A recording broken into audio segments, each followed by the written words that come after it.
Hello dear friends, welcome back to my channel Suhana creations. और आज इस वीडियो में मैं गर्भावस्था से जुड़े आपके बहुत सारे डाउट, बहुत सारे भ्रम, बहुत सारी गलतफहमियों को दूर करने वाली हूँ कि आपको प्रेगनेंसी में क्या खाना चाहिए, क्या नहीं खाना चाहिए, क्या करना चाहिए, किस चीज़ से बचना चाहिए। वो सभी डाउट आपके इस वीडियो में क्लियर हो जाएंगे। तो वीडियो को पूरा बिना स्किप किए ज़रूर देखिएगा और वीडियो पसंद आती है तो एक लाइक ज़रूर कर दीजिएगा। गर्भावस्था का समय एक स्त्री के लिए बेहद संवेदनशील समय होता है जिसमें गलती की कोई गुंजाइश नहीं होनी चाहिए। इस दौरान एक भी गलत कदम होने वाले बच्चे के लिए नुकसानदेह हो सकता है, इसलिए कभी भी सुनी सुनाई बातों पर विश्वास ना करें और ना ही किसी की भी धारणा पर आँख मूंद कर भरोसा करें। बेहतर है कि अपने डॉक्टर से सही जानकारी लें ताकि स्वस्थ बच्चे को जन्म दे सकें। प्रेगनेंसी में 2 लोगों के लिए खाना खाएं। गर्भवती स्त्री को 2 गुना खाना खाने की सलाह दी जाती है क्योंकि माना जाता है कि उन्हें अपने और अपने बच्चे दोनों के लिए खाना होगा, पर ये बिल्कुल गलत है। ऐसा कुछ भी नहीं है।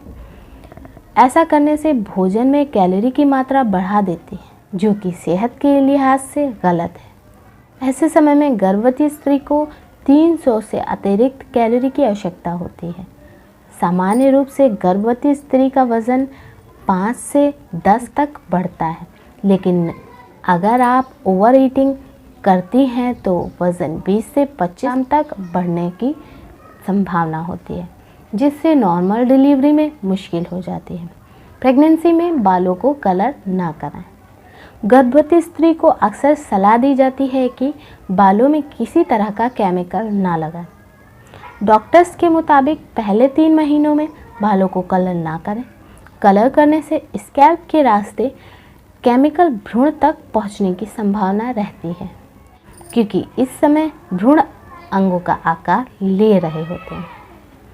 गर्भावस्था में व्यायाम करना सही नहीं है।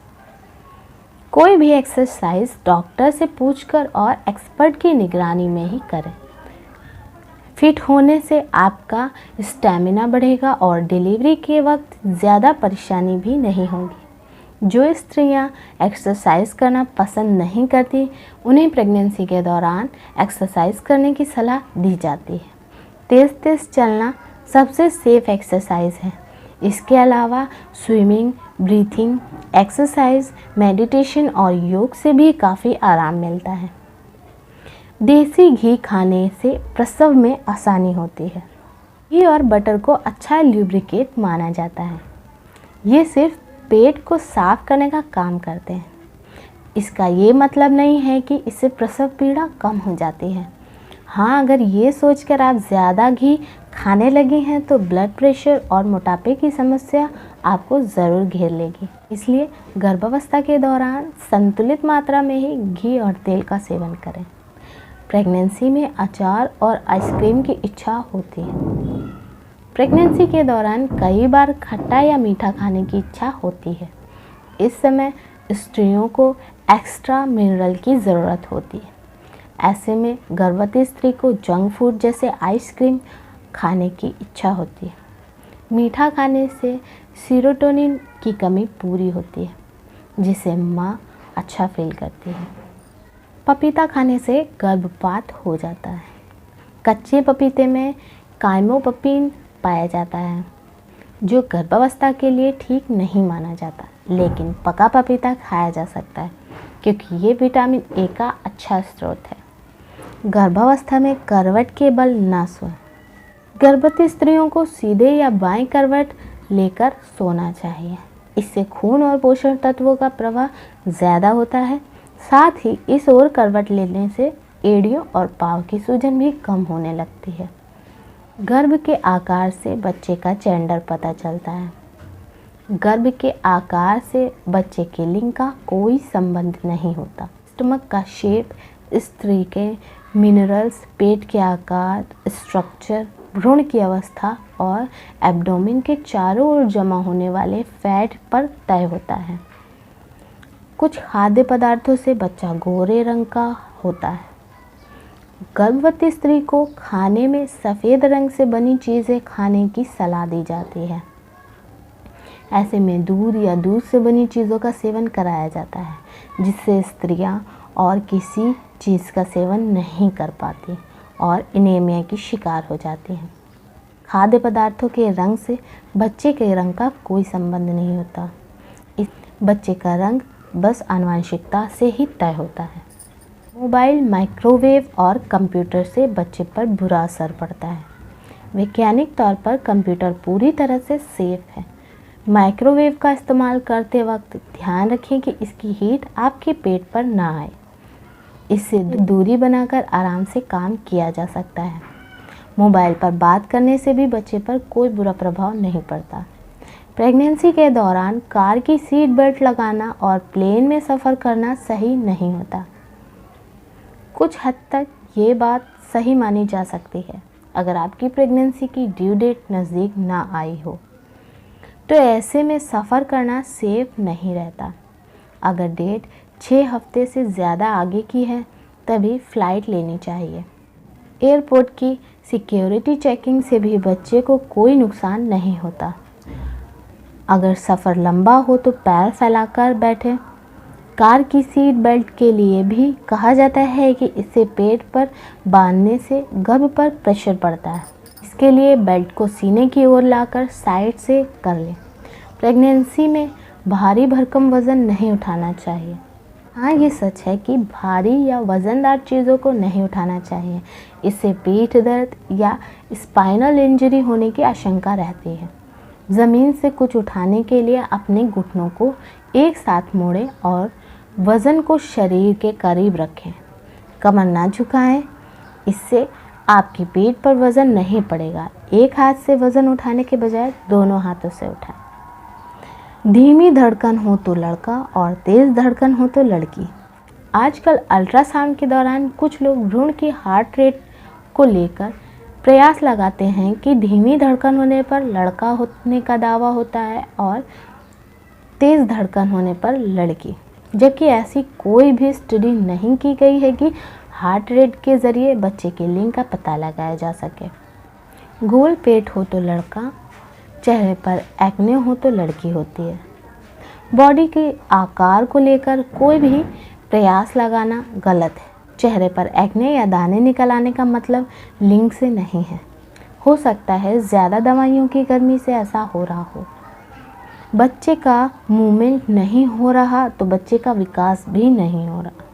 कभी कभी बच्चे के मूवमेंट का पता नहीं चल पाता है। इसका मतलब ये नहीं है कि बच्चे का विकास नहीं हो रहा है। बच्चा अपनी गति से हिलना शुरू करता है। ज़्यादा परेशान है तो बच्चे का मूवमेंट गिने। बेबी हर 12 घंटे में 10 बार घूमता है तो चिंता की कोई बात नहीं। गर्भवती स्त्री को मसालेदार खाने से दूर रहना चाहिए। मसालेदार खाने से प्री मैच्योर डिलीवरी की आशंका हो जाती है। ये बिल्कुल सच नहीं है। इस दौरान कुछ चीज़ों को खाने से बचना चाहिए और कच्चे दूध आदि को नहीं पीना चाहिए। ये गर्भपात का कारण बन सकता है। मछली के सेवन से भी दूर रहने की नसीहत दी जाती है क्योंकि ये पेट खराब कर सकती है। इसलिए इस समय तेलीय खाने की जगह पौष्टिक आहार ही लेना उचित रहता है। कॉफ़ी पीना गर्भपात का कारण बन सकता है। एक शोध के मुताबिक रोज़ सुबह 1 कप कॉफ़ी पीने से बच्चे पर नकारात्मक असर नहीं पड़ता है। कैफीन की 200 मिलीग्राम मात्रा गर्भावस्था के लिए सेफ होती है। हाँ, कॉफ़ी के 3 से 4 कप खतरनाक हो सकते हैं। गर्म तासीर वाले खाद्य पदार्थों के सेवन से गर्भपात का खतरा बढ़ जाता है। गर्म तासीर वाले खाद्य पदार्थों में जैसे खजूर और पिन्नी को आमतौर पर गर्भावस्था में खाने की सलाह दी जाती है। अगर कोई प्रॉब्लम ना हो तो ये पदार्थ सेफ हैं और इसे गर्भपात जैसी कोई समस्या भी नहीं होती। घर में अपने ईस्ट या रोल मॉडल की तस्वीर लगाने से बच्चे में उनके गुण आते हैं। घर में खूबसूरत तस्वीर लगाने से बच्चा सुंदर होगा, ये बात भ्रामक है। सच्चाई ये है कि बच्चे के नैन नक्श जीन की रचना पर निर्भर करते हैं, यानी ये उन्हें अपने माता पिता से मिलते हैं। गर्भवती स्त्री को सूर्य या चंद्र ग्रहण नहीं देखना चाहिए। ये बात पूरी तरह गलत है। ग्रहण एक स्वाभाविक भौगोलिक घटना है। इससे बच्चे के जन्म पर कोई प्रभाव नहीं पड़ता। अल्कोहल से बच्चे को नुकसान होता है। गर्भावस्था के दौरान अल्कोहल लेने से बच्चे में जन्मजात विकृतियां आ सकती हैं और उनकी सोचने समझने की शक्ति भी प्रभावित होती है। इसके सेवन से बचना चाहिए। पैरासीटामोल टैबलेट लेने से बच्चे पर बुरा असर पड़ता है। अभी तक ऐसी कोई रिसर्च नहीं आई है, फिर भी प्रेगनेंसी के दौरान जो भी दवा ले वो अपनी गायनी से पूछ कर ही ले। सीने में जलन होने से बच्चे के सिर में बालों का पता लगता है। गर्भावस्था में सीने में जलन होना आम बात है। इससे बच्चे के सिर पर बाल उगने का सवाल ही नहीं। ये पूरी तरह से भ्रामक है और कुछ बातों पर आपको ध्यान देना है। इस बात में कोई दो राय नहीं है कि धूम्रपान करने से मां बनने की क्षमता प्रभावित होती है। जो स्त्रियां शाकाहारी हैं उन्हें अपनी डाइट में पर्याप्त मात्रा में फॉलिक एसिड, जिंक और विटामिन B12 लेने की ज़रूरत होती है। शरीर में इन पोषक तत्वों की कमी भी गर्भधारण में रुकावट पैदा करती है। मानसिक तनाव भी गर्भधारण की क्षमता को प्रभावित करता है। इसलिए अगर आप ज़्यादा स्ट्रेस लेती हैं तो इससे बचें। पेस्टिसाइड्स, हर्बिसाइड्स, मेटल जैसे लेड सहित कुछ रासायनिक तत्व ऐसे होते हैं जिनके संपर्क में आने से गर्भधारण की क्षमता प्रभावित होती है। इसलिए जहाँ तक हो सके इसके सीधे संपर्क में आने से बचें। सच है कि 32 साल के बाद स्त्रियों के गर्भधारण करने की क्षमता कम होने लगती है। इसलिए गर्भधारण में ज़्यादा देरी नहीं करनी चाहिए। अगर कोई स्त्री प्राकृतिक तौर पर गर्भवती नहीं हो पा रही है तो उसे तुरंत किसी विशेषज्ञ की सलाह लेनी चाहिए। सो गाइस, कैसी लगी आप लोगों को ये वीडियो मुझे कमेंट सेक्शन में जाकर ज़रूर बताइएगा। और इस वीडियो से रिलेटेड अगर आपके पास कोई भी क्वेश्चन है तो आप मुझे कमेंट सेक्शन में जाकर पूछ सकते हैं। और मेरे चैनल पर जो भी लोग न्यू हैं या अभी तक सब्सक्राइब नहीं किया है तो प्लीज़ सब्सक्राइब करके बेल आइकन को भी प्रेस कर दीजिए ताकि मेरी आने वाली हर वीडियो का नोटिफिकेशन आप तक सबसे पहले पहुंचे। इसी तरह की इन्फॉर्मेटिव वीडियोस देखने के लिए मेरे चैनल सुहाना क्रिएशंस के साथ भी जुड़े रहिए। मैं मिलती हूँ आपको नेक्स्ट वीडियो में नेक्स्ट टॉपिक के साथ। तब तक के लिए stay healthy and bye bye.